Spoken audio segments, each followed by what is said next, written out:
is closely monitoring the situation. He was just given a briefing by the CDS a short while back. Even as, of course, high alert continues across the border.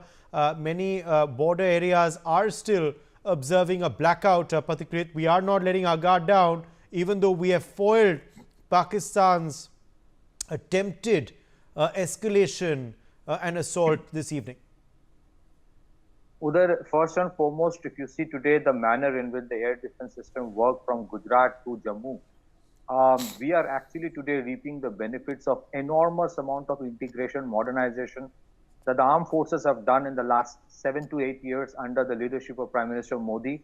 Prime Minister Modi took a lot of initiative in investing in India's air defense system, starting from S-400 to the MR-SAM, which is Barak 2, to deploying a large array of Akash air defense systems, a large number of other air defense guns from Shilka to Tungushka to L-70, Zu-23, L-60. They have all been upgraded with electro-optical fire control systems. There are organizations like Bharat Electronics Limited, Zen Technologies, who have worked, and today all of that worked in tandem to ensure that that swarm attack that was done by Pakistan was completely thwarted. And so we saw an integrated air defense system in multi-layered one, where the Akash Tir, as the generals are also mentioned, played a very critical role in terms of a synchronized approach. And then the counter strike that was done, that is currently going on. As per reports, several jets have taken off from Pakistani airports, and I think many of the elites, potentially also the politicians, and some of the generals are leaving Pakistan. The kind of synchronized multi-city attack that right now is happening across many cities, I think Pakistan has been completely overwhelmed. And if there was ever, if potentially a Chinese involvement in what happened in Pahalgam, and if they thought that somehow they will try to bog India down into a conflict, and then they will continue with their own economic growth at cost of India, I think today they are regretting it. Because the kind of retaliation, the kind of integrated approach, the kind of power that India has shown, it's incredible.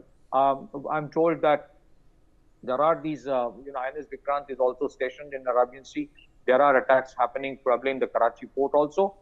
And a very important aspect is this: a couple of fighter jets of Pakistan, before they took off from their airports in the air bases, most probably in Sargodha, as you mentioned, the S-400 could detect them and went and intercepted them. At least right now, confirmed reports are there, more than 3 fighter pilots have been arrested. Probably the actual numbers are much more, but the manner in which the AWACS have been shot down, the manner in which the fighter jets are falling like 9 pins, the real numbers perhaps are much higher. Government will probably confirm it later.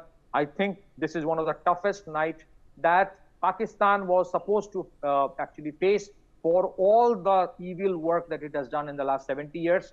And I want to say one thing in the end, is that this mission should not have any mercy. In 1971, we showed mercy. We paid the price with terrorism in Punjab and Kashmir.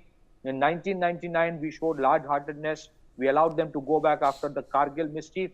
Then you had 2 decades of terrorism. We had large number of terror attacks from 26/11 to bomb blasts, series of bomb blasts across the country. We had Pulwama, we had Uri, we had Pathankot. Then a Balakot airstrike was done. We limited it to 1 strike, presuming that this would be accepted as a counter-terror response mechanism, and Pakistan will stop there. They did not stop there. Then what was done yesterday night, it was shown that we can reach at the heart of the terror infrastructure. Today, what has been done is very clear that the military installations are being hit, which is the nerve center of terrorism. So there were 2 things that Pakistan was working for all along. They were using terror organizations as an instrument of statecraft with a plausible deniability clause, and they were always dangling the nuclear threat. Both have been exposed today. And probably Pakistan is the only country in the world, Uday, which goes into a war because terror infrastructures of designated terror organizations has been hit by a sovereign country, which has been a victim of terrorism. Pakistan is going to war because Lashkar-e-Toiba and Jaish-e-Mohammed has been hit by India. Pakistan gave national honor to those terrorists killed in those areas like the Subhanallah Markaz and in the Murid K. Pakistan wrapped their bodies, coffins with national flag. Pakistan gave, salutes. Men in uniform were saluting them. I mean, you will never find any other example of a country which goes to a war because yes, that's something I was has pointing been. out earlier. That India, of course, did this assault because we were avenging Pahalgam. What is Pakistan avenging? Are they avenging terrorists being neutralized? Are they avenging terror camps being, wiped out from their soil? Well, that's a $1 million question, Uday. That's a $1 million question. And today, I think Asim Munir, there are reports which are unconfirmed that Asim Munir might have been arrested, though I cannot confirm it at all. But I would not be surprised if there are major rebellion within the Pakistan army. They didn't have the fuel, ammunition, or the commitment to fight a war, yet they went ahead. I think for last 10 years, Prime Minister Modi remained silent, patient, in spite of all the misadventure by Pakistan. And they are the ones who created what is Bangladesh situation right now. And today, what Prime Minister Modi is doing is to ensure that they get punished. And it's surprising what they have done. They didn't, and I would not be surprised, Uday, if by tomorrow the Afghan Taliban, the Pakistan Taliban, the Baloch open new fronts against the Pakistan army, because they were perhaps waiting for this particular day when the Pakistani, air defense system, their missile systems, their artillery will be hit.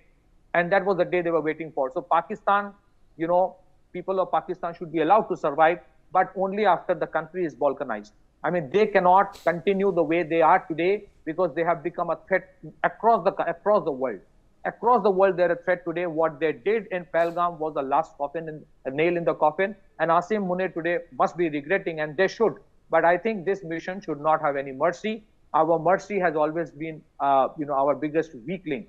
So, I don't know what would happen tomorrow. I would not be surprised if many elements of the top leadership of Pakistan tomorrow either get rogue and do something devastating in terms of attempting. They can't do, but they can attempt a nuclear option, or else they will surrender. Because given the condition right now, they cannot sustain it if India continues to pound as it is doing right now. My greatest of respect with folded hands to the armed forces, to the ones who have retired for the great work they have done to ensure that the military infrastructure is of the top level. And of course, Prime Minister Modi, the manner in which he has invested in defense in the last 10 years, that today we have seen that day. Back to you, Uday.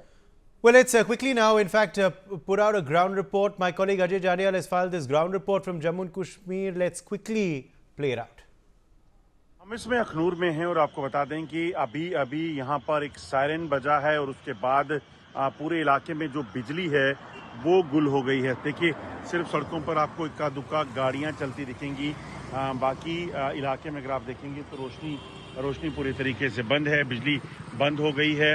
अचानक से light बंद होने के साथ साथ सड़कों पे आप देखेंगे तो गाड़ियों की रफ्तार आपको कम दिखेगी, और ये क्यों हुआ है ये कहना मुश्किल है, मगर जिस तरीके से हालात हैं, लगातार जो तनाव बना हुआ है। बीती रात भी भारत की तरफ से कहा गया है कि उन्होंने मल्टीपल लोकेशन जो पाकिस्तान की हैं उनको टारगेट किया है, जब पाकिस्तान ने डिफेंस इंस्टॉलेशन को जो है वो टारगेट करने का प्रयास किया है, और उसी के बाद जो है ये कार्रवाई की गई है। मगर आपको बता दूं कि इस वक्त अखनूर में और आसपास के इलाकों में बिजली को जो है वो पूरे तरीके से गुल हो गई है। सायरन बजा और सायरन के बाद रोशनी जो है वो बिल्कुल खत्म हो गई है। सिर्फ गाड़ियां इक्का दुक्का जो सड़कों पे चल रही हैं। कहीं ना कहीं अलर्ट जो है वो लगातार चल रहा है, क्योंकि राजौरी पुंछ में पाकिस्तान ने जिस तरीके से आम लोगों को निशाना बनाया वो एक बड़ी चिंता का विषय है, और लोगों को खासतौर पे हिदायतें हैं, जब भी रोशनी बंद करने के लिए सायरन बजेगा, रोशनी बंद करनी है और अपने घरों में सुरक्षित उन्होंने